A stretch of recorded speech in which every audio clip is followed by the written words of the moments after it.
ইতিমধ্যে আমরা পুস্তিকা আকারে তথ্য সহ এই রাজ্যের বিপর্যয়ের বিষয়ে মাননীয় রাজ্য সভাপতির হাত ধরে আমরা উন্মোচিত করেছি, যা আমরা আগামী কয়েকদিন ধরে পশ্চিমবাংলায় সমস্ত স্তরে একেবারে বুথ স্তরে পর্যন্ত ক্যাম্পেনিং আকারে আমরা বোল্ড পয়েন্ট পৌঁছে দেওয়ার একটা উদ্যোগ ভারতীয় জনতা পার্টি সোশ্যাল মিডিয়া প্ল্যাটফর্মকে ব্যবহার করে করবে।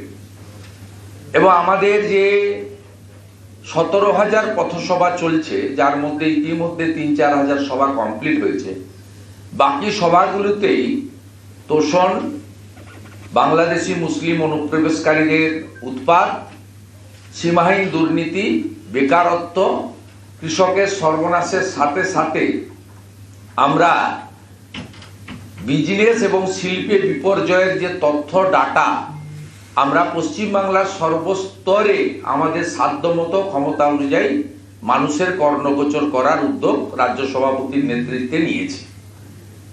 আপনারা ডিটেলস এই বইতে পেয়ে যাবেন। আমি শুধু আপনাদের জ্ঞাতার্থে খুব ছোট্ট করে, যেহেতু শ্রমিকদাকে দিল্লি ফিরতে হবে এবং আমারও আরেকটি কার্যক্রম আছে যেটাতে আপনাদেরও ভূমিকা থাকবে। আমাদের বিজিবিএসে মাননীয় মুখ্যমন্ত্রী এবং তথাকথিত উনার পার্শ্বদের নিয়ে 2015 সাল থেকে যতগুলো মৌ করেছেন, মৌর সংখ্যা, ঘোষিত ইনভেস্টমেন্টের গালভরা প্রতিশ্রুতির অ্যামাউন্ট এবং আপনার বিশেষ কয়েকটি পয়েন্ট আমি শুধুমাত্র জনগণের জ্ঞাতার্থে তুলে ধরছি। বাকিটা আপনার এই বইতে একদম গ্রাফিক্স করে, প্যারামিটার করে, সুন্দর করে এখানে দেখানো রয়েছে, যেটিকে প্রামাণ্য দলিল হিসেবে আগামী দিনে কাজ করবে। 2015-তে টোটাল ইনভেস্টমেন্ট ইন ক্রোর 2,43,100 কোটি টাকা। মৌ স্বাক্ষরিত হয়েছিল 54টি। 2016 সালে মৌ স্বাক্ষরিত হয়েছিল 90টি। বিনিয়োগের প্রতিশ্রুতি ছিল 2,50,000 কোটি টাকা। 2017 সালে, আমি এটা না আপনাকে মিডিয়া গ্রুপে ফটোকপি নামিয়ে দেবো, তাহলে সুবিধা হবে। আমি 2017 সালে ইনভেস্টমেন্ট টোটাল ঘোষিত, অ্যাকচুয়ালটা পরে আসছি, 2,35,000 কোটি টাকা। স্বাক্ষরিত মৌর সংখ্যা 110।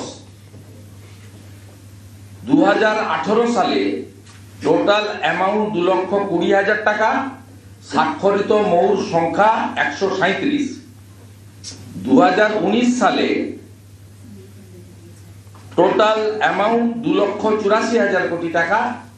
স্বাক্ষরিত মৌর সংখ্যা 86। 2022 সালে 3,42,000 কোটি টাকা। স্বাক্ষরিত মৌর সংখ্যা 137।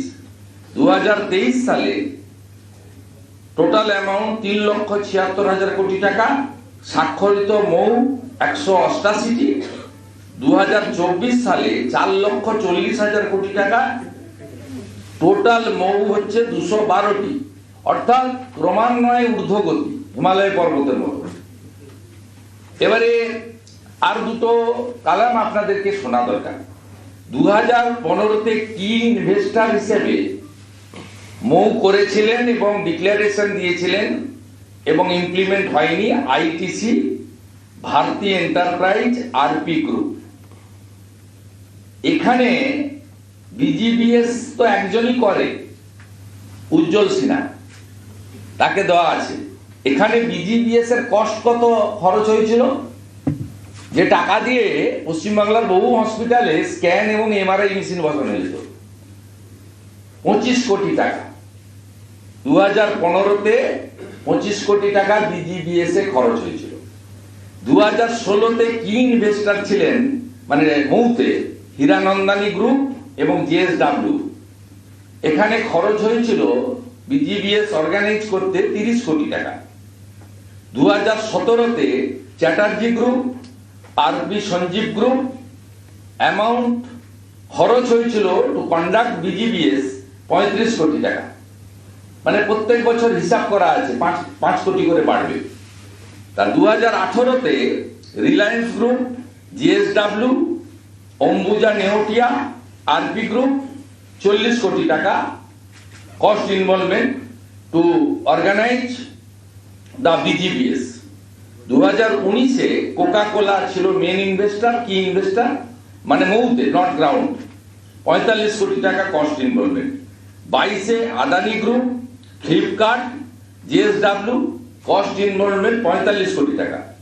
সে ওখানে মনে রাখা দরকার তাজপুর বন্দর ছিল।